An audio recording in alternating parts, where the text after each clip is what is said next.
যে এই সুয়েজ খাল জাতীয়করণ করা হয় ১৯৫৬ সালে। দ্বাদশ শ্রেণী অর্থাৎ তোমাদের ১২ ক্লাসের রাষ্ট্রবিজ্ঞান। আর এই রাষ্ট্রবিজ্ঞানে তোমাদের থার্ড সেমের জন্য আজকে থাকছে কিন্তু সেট 4। দেখো বিগত কিন্তু আরো ৩ টি সেট তোমাদের কিন্তু আমি দিয়েছি।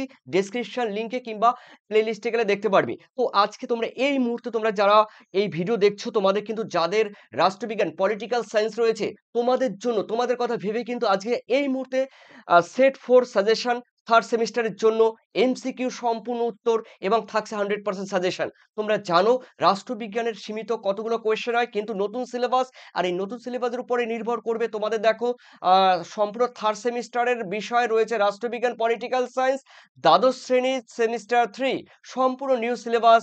বিশেষ করে আজকে ফোর্থ সেমি মানে সেট 4। দেখো দ্বিতীয় বিশ্বযুদ্ধের পরবর্তী সময়ে আন্তর্জাতিক সম্পর্কের মধ্যে আরো একটি সেট নিয়ে তোমাদের সামনে হাজির হলাম। যে সংকটকে কেন্দ্র করে ঠান্ডা লড়াই শুরু হয় সেটির নাম কি? দেখো এই কোল্ড ওয়ার শুরু হয় কিন্তু সুয়েজ সংকটকে কেন্দ্র করে।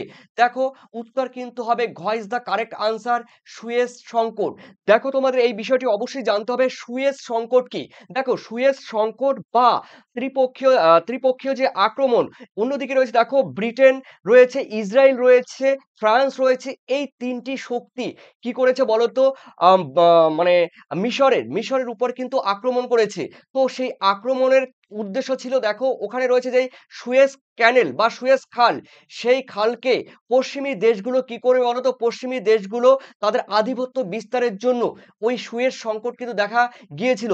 আর ওই সময় দেখো মিশরের যে মিশরের রাষ্ট্রপতি ছিল কিন্তু জামাল নাসের, ঠিক আছে? তো ওই জামাল নাসেরকে পরাস্ত করার জন্য কিন্তু তারা এই তিনটি শক্তি কিন্তু সুয়েজকে আক্রমণ করেছিল, যে মিশরের রাষ্ট্রপতিকে পরাস্ত করার জন্য।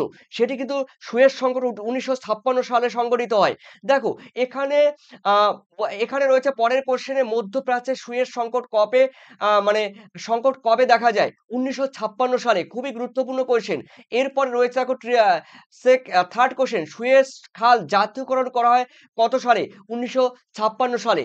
দেখো প্রিয় শিক্ষার্থী, একটা কথা মাথায় রাখবে যে এই সুয়েজ খাল জাতীয়করণ করা হয় ১৯৫৬ সালে। তবে দেখে নিচ্ছি, দেখো খাল থাকার জন্য এই সুয়েজ ক্যানেল বা সুয়েজ খাল কাটার জন্য কিন্তু দেখো অনেকটা পথ কিন্তু বেঁচে গেছে বিশ্বের বিভিন্ন দেশের বাণিজ্য করার ক্ষেত্রে। দেখো এখানে রয়েছে কিন্তু ভূমধ্যসাগর, আর এখানে রয়েছে কিন্তু লোহিত সাগর, দেখতে পাচ্ছ লোহিত সাগর। তো আগে কিন্তু অনেকটা আফ্রিকার একদম কেপ অফ ভার্দে অনেকটা দূর অতিক্রান্ত করে কিন্তু ভারত বলো, পাকিস্তান বলো, তারপরে অন্যান্য দেশগুলো বলো, শ্রীলঙ্কা বলো, তাদের ব্যবসা বাণিজ্য করতে হতো। কিন্তু এই সুয়েজ খাল হওয়ার জন্য, এই যে সুয়েজ খাল হওয়ার জন্য দেখো বলা যায় আহ, আম, মার্কিন যুক্তরাষ্ট্রের পূর্বাঞ্চল থেকে আটলান্টিক মহাসাগর হয়ে কিংবা উত্তর পশ্চিম ইউরোপের ইউরোপকে অনেকটা পথ অতিক্রান্ত করতে হতো। এখন এই সুয়েজ খাল হয়ে যাওয়ার পর ভূমধ্যসাগর দিয়ে জাহাজগুলোকে অতি সহজে কিন্তু এই খালের জন্য কি হয় বলতো? লোহিত সাগর দিয়ে সহজেই ভারত মহাসাগরে প্রবেশ করা যায়। অর্থাৎ এই যে তোমরা দেখতে পাচ্ছ, এটা কিন্তু সুয়েজ খাল বিশেষ করে মিশরের মধ্য দিয়ে কিন্তু পরিবাহিত হয়েছে বা এই সুয়েজ খাল কাটা হয়েছে। আর মিশরের ছিল কিন্তু দেখো রাষ্ট্রপতি ছিল জামাল নাসের ১৯৫৬ সালে। তো সেখানে এই ব্রিটেন, ইসরায়েল, ফ্রান্স এরা কিন্তু এই যে সুয়েজ খালের উপরে কিন্তু তারা আধিপত্য বা কর্তৃত্ব স্থাপন করতে চেয়েছিল। এর ফলে কিন্তু যে মিশরের রাষ্ট্রপতি তাকে কিন্তু পদচ্যুত করতে হয়েছিল বা করানোর চেষ্টা করা হয়েছিল। তো দেখো এটি কিন্তু অবশ্যই পড়বে। এরপরে রয়েছে দেখো ৪-এ ভিয়েতনামে কমিউনিস্ট সরকার প্রতিষ্ঠিত হয়। দেখো ভিয়েতনামে কমিউনিস্ট সরকার প্রতিষ্ঠিত হয় হো চি মিনের নেতৃত্বে, অর্থাৎ খ ইজ দ্য কারেক্ট আনসার। তারপরে রয়েছে দেখো ৫-এ ঠান্ডা লড়াইয়ের তৃতীয় পর্যায়ে কোন দেশকে কেন্দ্র করে মার্কিন সোভিয়েত বিরোধ দেখা যায়? দেখো মার্কিন যুক্তরাষ্ট্র এবং সোভিয়েত বা রাশিয়ার মধ্যে বিরোধ দেখা যায় কিন্তু হাঙ্গেরি, এই হাঙ্গেরি বলে একটি দেশ আছে, হাঙ্গেরিকে কেন্দ্র করে। ওকে, ঠান্ডা লড়াই কিন্তু ঠান্ডা লড়াই কিন্তু তৃতীয় পর্যায়ের সূত্রপাত হয় এই হাঙ্গেরিকে কেন্দ্র করে। এরপরে রয়েছে ওয়ার্স চুক্তি গঠিত হয় কার উদ্যোগে? সোভিয়েত ইউনিয়ন বা রাশিয়ার উদ্যোগে। এরপরে রয়েছে দেখো ওয়ার্স প্যাক্ট সম্পাদিত হয় কত সালে? ১৯৫৫ সালে। গ ইজ দ্য কারেক্ট আনসার। এরপরে রয়েছে দেখো ৮ এ শান্তিপূর্ণ সহাবস্থান নীতির ঘোষণা করেন দেখো নিকিতা ক্রুশেভ, অর্থাৎ গ ইজ দ্য কারেক্ট আনসার। এরপরে রয়েছে দেখো তোমাদের ন্যাটো। এই ন্যাটো প্রত্যুত্তরে সোভিয়েত ইউনিয়ন কোন সামুদ্রিক জোট গড়ে তোলে? দেখো কোন সাময়িক জোট গড়ে তোলে দেখো ওয়ার্স ওয়ার্স সন্ধি বা ওয়ার্স চুক্তি বা ওয়ার্স প্যাক্ট। এরপরে রয়েছে দেখো তোমাদের ১০ এ ওয়ার্স চুক্তি অনুযায়ী সোভিয়েত ইউনিয়ন কত খ্রিস্টাব্দে হাঙ্গেরি সামরিক অভিযান চালায়? দেখো সোভিয়েত ইউনিয়ন হাঙ্গেরি অভিযান চালায় কিন্তু ১৯৫৬ সালে। ঠিক আছে? সুয়েজ সংকট যখন হয় ওই সময়। ওকে, এরপরে চলো তোমাদের রয়েছে পরের কোশ্চেন। পরের কোশ্চেন আমরা দেখে নিচ্ছি, কত খ্রিস্টাব্দে পূর্ব জার্মানি ওয়ার্স চুক্তির সদস্যপদ ত্যাগ করে? দেখো পূর্ব জার্মানি ওয়ার্স সদস্যপদ ত্যাগ করে কিন্তু ১৯৯০ সালে। ১৯৯০ সালে ত্যাগ করে। এরপরে ভারতে রয়েছে কত খ্রিস্টাব্দে ওয়ার্স চুক্তি অবলুপ্তি ঘটে? অবলুপ্তি ঘটে মানে একদম ঠান্ডা লড়াই যখন সমাপ্তি ঘটে ১৯৯১ সালে তখন। এরপরে রয়েছে দেখো তোমাদের ১৩ ওয়ার্স জোটের প্রথম সেনা প্রধান কে ছিলেন? দেখো মার্শাল কোনেপ। মার্শাল কোনেপ, অর্থাৎ ক ইজ দ্য কারেক্ট আনসার। এরপরে রয়েছে দেখো ১৪ কত খ্রিস্টাব্দে দিয়েন বিয়েন ফুয়ের পতন ঘটে? দেখো ১৯৫৪ খ্রিস্টাব্দে। এরপরে সিটো, এই সিটো এর ফুল ফর্ম কি? সিটো দেখো রয়েছে full form South East Asia treaty organization, অর্থাৎ South East Asian treaty organization, অর্থাৎ তোমাদের খ ইজ দ্য কারেক্ট আনসার। এরপরে রয়েছে সিটো কবে প্রতিষ্ঠিত হয়? দেখো ১৯৫৪ সালে কিন্তু সিটো প্রতিষ্ঠিত হয়। ঘ ইজ দ্য কারেক্ট আনসার। এরপরে রয়েছে দেখো ১৭ কার নেতৃত্বে কিউবার সমাজতন্ত্র প্রতিষ্ঠিত হয়? Fidel Castro. দেখো কিউবা তোমরা জানো উত্তর আমেরিকা এবং দক্ষিণ আমেরিকার মধ্যে রয়েছে আহ, উম, আহ, কিউবা। ঠিক আছে? ওয়েস্ট ইন্ডিজ যেখানে রয়েছে অসংখ্য দ্বীপ সেখানে। ঠিক আছে? এটা রয়েছে ধরো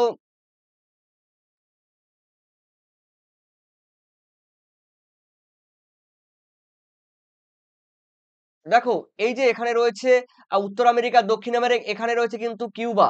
ওকে, এখানের কিউবা এটা উত্তর আমেরিকা, এটা দক্ষিণ আমেরিকা। তো ফিদেল কাস্ত্রে এর নেতৃত্বে। এরপরে রয়েছে দেখো মেডো।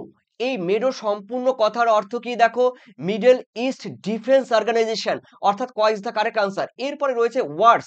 এই ওয়ার্স চুক্তি স্বাক্ষর করে মোট দেশের সংখ্যা কিন্তু ৮টি। তারপরে রয়েছে দেখো ২০-তে ওয়ার্স চুক্তিতে স্বাক্ষরকারী দেশগুলি কে কে ছিল? দেখো Soviet union, Poland, Romania, Hungary, অর্থাৎ ক ইজ দ্য কারেক্ট আনসার। এরপরে রয়েছে তোমাদের ২১ ন্যাটো জোটের পাল্টা জোটের নাম তোমরা জানো, ওয়ার্স রাশিয়ার উদ্যোগে বা সোভিয়েত ইউনিয়নের উদ্যোগে হয়েছিল। এরপরে রয়েছে তোমাদের ২২ কঙ্গো সমস্যাকে কেন্দ্র করে ঠান্ডা যুদ্ধ শুরু হয়ে যায় দেখো আমেরিকায়। ঠিক আছে? গ ইজ দ্য কারেক্ট আনসার। এরপরে রয়েছে ২৩-এ মার্কিন যুক্তরাষ্ট্র এবং সোভিয়েত ইউনিয়নের কঙ্গো সমস্যায় জড়িয়ে পড়েছিল ১৯৬০ সালে, অর্থাৎ খ ইজ দ্য কারেক্ট আনসার। এরপরে রয়েছে দেখো তোমাদের ২৪ সমাজতান্ত্রিক আদর্শে পরিচালিত একটি দেশের নাম কি? কিউবা। কিউবা খুবই গুরুত্বপূর্ণ একটি কোয়েশ্চেন। এরপরে কিউবার সংকট দেখা যায় ১৯৬২ সালে। ক ইজ দ্য কারেক্ট আনসার। এরপরে রয়েছে তোমাদের ২৬ বার্লিন প্রাচীর বা সোভিয়েতের যে সোভিয়েত সোভিয়েত রাশিয়া যে বার্লিন প্রাচীর তৈরি করেছে বা নির্মাণ করেছে কত খ্রিস্টাব্দে? ১৯৬১ খ্রিস্টাব্দে, অর্থাৎ গ ইজ দ্য কারেক্ট আনসার। এরপরে রয়েছে দেখো তোমাদের ২৭ বার্লিন অবরোধ করে কে? Soviet union. ক। এরপরে রয়েছে দাঁতান। এই দাঁতার শব্দটি কোন দেশের শব্দ? ফরাসি শব্দ। ফরাসি শব্দ দাঁতাত। দাঁতাত কথা দেখো ঠান্ডা লড়াইয়ের বিপরীত অবস্থা। এই ঠান্ডা লড়াইয়ের বিপরীত অবস্থা হলো দেখো দাঁতাত। ঠিক আছে? অর্থাৎ খ ইজ দ্য কারেক্ট আনসার। এরপরে রয়েছে তোমাদের ২৯-এ দাঁতাতের সময়কাল কত ছিল? ১৯৬২ থেকে ১৯৭৩ সাল পর্যন্ত, অর্থাৎ বলতে পারো ১৩ বছর। ঠিক আছে? ১১ বছর। ১১ বছর, অর্থাৎ তোমাদের খ ইজ দ্য কারেক্ট আনসার। এরপরে ৩০-এ রয়েছে দাতার শব্দের অর্থ কি? দেখো দাতার শব্দের অর্থ হলো পরস্পরের প্রতি অবিশ্বাসপূর্ণ সম্পর্ককে সহজ করে তোলা। মানে দাতার শব্দের অর্থ হলো কিন্তু বিশ্বাসযোগ্যতা। ঠিক আছে? পরস্পরের প্রতি অবিশ্বাসযোগ্য সম্পর্ককে সহজ করে তোলা, অর্থাৎ বিশ্বাসযোগ্যতা করে তোলা হলো দাতার শব্দের অর্থ। অর্থাৎ তোমাদের গ ইজ দ্য কারেক্ট আনসার। এরপরে রয়েছে তাশখন্দ চুক্তি। তাশখন্দ চুক্তি দেখো হয় কত সালে? ১৯৬৬ সালে তাশখন্দ চুক্তি স্বাক্ষরিত হয়। তাশখন্দ চুক্তি স্বাক্ষরিত হয় কোন দুটি দেশের মধ্যে? ভারত ও সোভিয়েত ইউনিয়নের মধ্যে। ক ইজ দ্য কারেক্ট আনসার। এরপরে দেখে নিচ্ছি তোমাদের ৩৩ এ পরমাণু অস্ত্র প্রসার রোধ চুক্তি হয় কত সালে?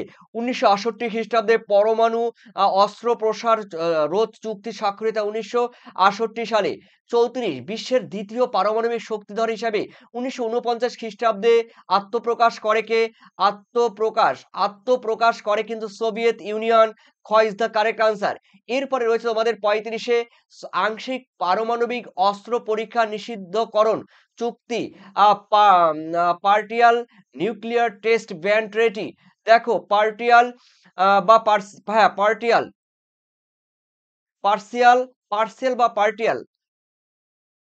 পার্সিয়াল ট্রেটি দেখো পার্সিয়াল নিউক্লিয়ার ট্রেটি ব্যান্ড দেখো ট্রেটি স্বাক্ষরিত হয় দেখো কত খ্রিস্টাব্দে? ১৯৬৩ খ্রিস্টাব্দে। গ ইজ দ্য কারেক্ট আনসার। এরপর আমরা দেখে নিচ্ছি তোমাদের ৩৬ এ অস্ত্র নিয়ন্ত্রণ চুক্তি। এই অস্ত্র নিয়ন্ত্রণ চুক্তি হলো দেখো কি বলেছে বলতো? দেশগুলির মধ্যে অস্ত্র অস্ত্র আহ, অর্জন নিয়ন্ত্রণ করা অস্ত্র দেখো এখানে অস্ত্র নিয়ন্ত্রণ চুক্তি। দেখো দেশগুলির মধ্যে অস্ত্র বর্জন নিয়ন্ত্রণ করা, ঠিক আছে? একটি চুক্তি হয়েছিল। এরপরে রয়েছে দেখো তোমাদের বর্জন। ওকে, বর্জন হবে। এরপরে রয়েছে দেখো তোমাদের পারমাণবিক অস্ত্র প্রসার চুক্তি রোধ রোধ চুক্তি সম্পাদিত হয়েছিল কত খ্রিস্টাব্দে? দেখো ১৯৬৮ খ্রিস্টাব্দে পারমাণবিক অস্ত্র প্রসার রোধ চুক্তি স্বাক্ষরিত হয়। একটু আগে কিন্তু বলা হয়েছে। তারপরে এনপিটি। এনপিটি কথার অর্থ কি? নিউক্লিয়ার। দেখো এন এ নিউক্লিয়ার নন নন প্রভিলেরেশন দেখো ট্রেটি, অর্থাৎ নিউক্লিয়ার নন দেখো প্রোফিলিফারেশন। এই প্রো প্রলিফারেশন প্রোফিলেশন প্রলিফারেশন ট্রেটি কথার মানে হলো চুক্তি। তো দেখো এই এনপিটি কথার সম্পূর্ণ অর্থ কিন্তু বললাম তোমাদের। খ ইজ দ্য কারেক্ট আনসার। এরপরে রয়েছে দেখো তোমাদের ৩৯ এনপিটিতে স্বাক্ষর করেননি কে? দেখো স্বাক্ষর করেননি কিন্তু ভারত, অর্থাৎ গ ইজ দ্য কারেক্ট আনসার। এরপরে রয়েছে তোমাদের ৪০ হট লাইন স্থাপিত হয় দেখো কাদের মধ্যে? হটলাইন হয় মার্কিন যুক্তরাষ্ট্র এবং রয়েছে সোভিয়েত ইউনিয়ন, ঠিক আছে? সোভিয়েত ইউনিয়নের মধ্যে। গ ইজ দ্য কারেক্ট আনসার। এরপরে রয়েছে দেখো তোমাদের ৪১ সোভিয়েত ইউনিয়ন পারমাণবিক শক্তিধর রাষ্ট্ররূপে আত্মপ্রকাশ করে কত সালে? দেখো ১৯৪৯ সালে। ১৯৪৯ সালে ইজ দ্য কারেক্ট আনসার, ঠিক আছে? তো দেখো তোমাদের এই পিডিএফ থার্ড সেমের সম্পূর্ণ দেখো 100% সাজেশন উত্তর যারা পাবে অবশ্যই 7890404016 এই নম্বরে হোয়াটসঅ্যাপ করবে। আর হোয়াটসঅ্যাপ করবে থার্ড সেমিস্টারের জন্য সম্পূর্ণ পিডিএফ পেয়ে যাবে। জেরক্স দেখো তোমরা জেরক্স করতে পারবে আর মোবাইলে ডাউনলোড করে কিন্তু পড়তে পারবে, কোনো সমস্যা নেই। আর লেখাগুলো কিন্তু একদম বইয়ের মতো লেখা আছে, তার মানে বইয়ের যে সাইজগুলো সেই সাইজ অনুসারে লেখা। তো তোমরা অবশ্যই জেরক্স করে নিতে পারবে, মোবাইলে ডাউনলোড করে নিতে পারবে। মাত্র ৯৯ টাকা তোমরা পেমেন্ট করলেই কিন্তু তোমরা কি করতে পারবে বলো তো? এই নাম্বারে দেখো অবশ্যই তোমরা কিন্তু টার্গেট সাজেশন পিডিএফ ইবুক অর্থাৎ তোমরা মোবাইলেই পেয়ে যাবে যারা হোয়াটসঅ্যাপ করবে। আর অবশ্যই রাষ্ট্রবিজ্ঞান থার্ড সেমিস্টারের জন্য এমসিকিউ প্রশ্ন উত্তর সম্পূর্ণ থাকছে। অবশ্যই তোমরা কিন্তু এই হোয়াটসঅ্যাপে যোগাযোগ করবে। ওকে, ধন্যবাদ তোমাদের সবাইকে। তোমাদের মূল্যবান কমেন্ট সেকশনে জানিও। Thank you.